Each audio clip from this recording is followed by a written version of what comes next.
Party మారడం ఖాయం, నేను part time politician, full time business man, వ్యాపారాలకు ఇబ్బందులు లేకుండా రాజకీయ నిర్ణయాలు, ఇక్కడి నేతలు అడ్డుపడుతున్నారని డీకే వద్ద చెప్పాను. బీఆర్ఎస్ ఎమ్మెల్యేలకు స్పష్టం చేసిన మల్లారెడ్డి, కాంగ్రెస్ లో కుదరకపోతే బీజేపీలో చేరేందుకు రెడీ, బీఆర్ఎస్ లోనే ఉంటానన్న మల్లారెడ్డి అల్లుడు రాజశేఖర్ రెడ్డి అంటూ ఇది ఏం రాజకీయం అర్థం కాదు.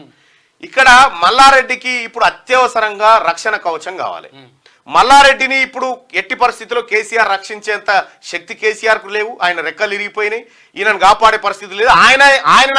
ఆయన బిడ్డనే ఆయన కాపాడుకునే పరిస్థితిలో లేడు.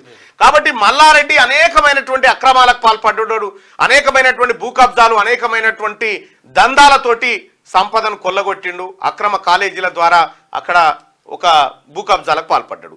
ఇప్పుడు ఈయనను కాపాడాలంటే రెండు ఆప్షన్లు, ఒకటి భారతీయ జనతా పార్టీ, లేకపోతే కాంగ్రెస్, అది కాంగ్రెస్ లేదా బీజేపీ, రెండిట్లలో ఏదో ఒకటి చేరాలి.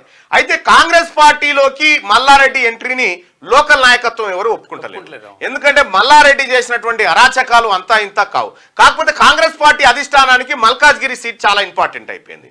మల్కాజ్గిరిలో సీటు నెగ్గడం కోసం కాంగ్రెస్ పార్టీ మరి మల్లారెడ్డిని ఆహ్వానిస్తుందా, మల్లారెడ్డిని తిరస్కరిస్తుందా అనేది చూడాల్సినటువంటి అంశం. అయితే భారతీయ జనతా పార్టీలో మల్లారెడ్డి ఎందుకు చేరతలేడంటే, Bharatiya Janata party Malkajgiri ticket already ప్రకటించేసింది కాబట్టి అక్కడ ఆప్షన్ లేదు. కాబట్టి ప్రధాన ఆప్షన్ కాంగ్రెస్ పార్టీని ఎంచుకుంటా ఉన్నాడు మల్లారెడ్డి. అయితే మల్లారెడ్డి ఎంట్రీని మాత్రం ఎట్టి పరిస్థితిలో ముఖ్యమంత్రి గారు కూడా దీన్ని వ్యతిరేకిస్తున్నట్టుగా తెలుస్తా ఉంది.